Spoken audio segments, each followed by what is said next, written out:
जय श्री कृष्णा मित्रों, मैं एमबीबीएस किया हुआ डॉक्टर।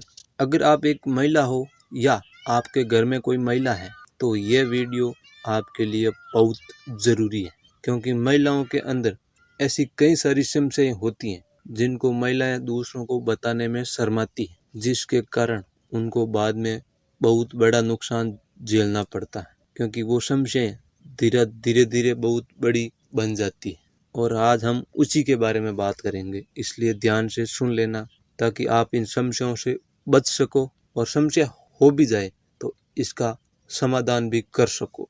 और ज़्यादातर महिलाएं आपसे आपने खुद के शरीर से जुड़ी समस्याएं दूसरों को नहीं बताती हैं।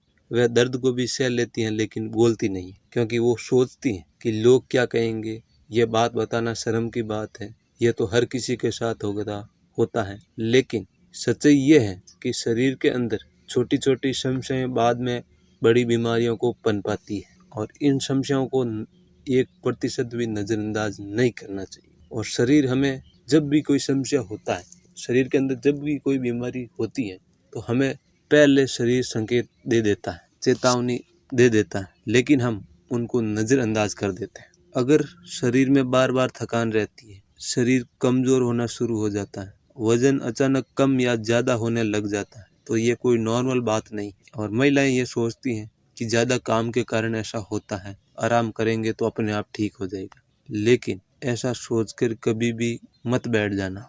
दूसरी बात, जो महिलाएं दर्द को सहन कर लेती है और वो सोचती हैं कि मैं मजबूत हूँ इसलिए दर्द सहन करती हूँ, लेकिन दर्द सहना बहादुरी नहीं, समझदारी है। लेकिन समय पर इलाज करवाना भी बहुत जरूरी है। अगर शरीर में कई जगह बार बार दर्द होता है तो उसे छुपाना नहीं, उसको खत्म करना है।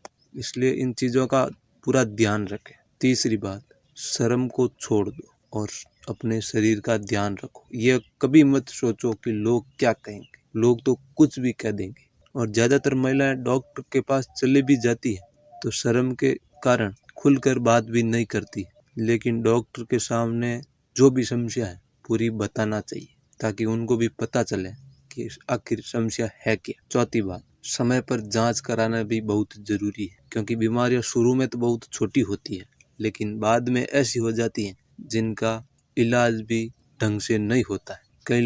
कई महिलाएं ये सोचती हैं कि अभी तो नॉर्मल है, बाद में दिखाएंगे, लेकिन ये बहुत बड़ी गलती है आप, क्योंकि अगर बीमारी समय पर पकड़ में आ जाए तो हम उस बीमारी के नुकसान से बच सकते हैं। और पांचवी बात और सबसे ज़रूरी बात, खुद को नज़रअंदाज करना बंद कर दो। महिलाएं पूरे परिवार का ख्याल रखती है लेकिन खुद को भूल जाती है। अगर घर में महिला स्वस्थ नहीं है तो पूरा परिवार सुखी नहीं रह सकता, इसलिए खुद का पूरा ध्यान रखें। और छठी बात, आजकल सोशल मीडिया का ज़माना है और सोशल मीडिया पर हर जानकारी सही नहीं होती। कई महिलाएं जो भी सोशल मीडिया पर सुना और वो जो इलाज बताते हैं वो शुरू कर देती हैं, जिसके आगे चलकर फायदे की जगह उनको नुकसान भी हो जाता है। इसलिए सोशल मीडिया पर हमेशा सोच समझ कर विश्वास करें। सातवीं सबसे ज़रूरी बात, अगर आप अपनी समस्या किसी को नहीं बताओगे तो समस्या खत्म नहीं होगी, वो समस्या दिनों दिन बढ़ती जाएगी और एक दिन वो बड़ी समस्या बन जाएगी और बाद में आपको बहुत समस्याओं का सामना करना पड़ेगा। इसलिए खुला बोलना सीखिए और अपनी समस्याएं दूसरों को बताना सीखिए। और सबसे ज़रूरी संदेश, आप अपने खुद से सवाल पूछिए कि मैं मेरे शरीर का ध्यान रखती हूँ या नहीं। अगर आपके शरीर के अंदर कोई भी समस्या हो तो अपने जीवन साथी को बताएं, डॉक्टर से मिलें और तुरंत उस समस्या का समाधान करें, ताकि बाद में कोई बड़ी बीमारी न हो। और महिलाएं अपने के लिए नहीं, पूरे परिवार के लिए ताकत होती हैं। अगर महिला मजबूत है तो पूरा परिवार मजबूत रहता है। इसलिए अपने शरीर का पूरे स्वास्थ्य का ध्यान रखें। और आपसे हाथ जोड़ के रिक्वेस्ट है, इस वीडियो को हर महिला तक जरूर पहुंचा देना, ताकि उनको भी इस चीज़ का पता चले और वो भी इन समस्याओं से बच सके। इसलिए अपने सहेलियों को, रिश्तेदारों को, जो भी खास महिला आपके हैं उनको ज़रूर शेयर कर देना। और मेरी बातें आपको अच्छी लगी हो तो इस वीडियो को लाइक कर देना। और अगर आप चैनल पर नए हो तो इस चैनल को सब्सक्राइब कर देना। और अगर आपके मन में कोई सवाल है तो आप कमेंट में ज़रूर पूछना। धन्यवाद।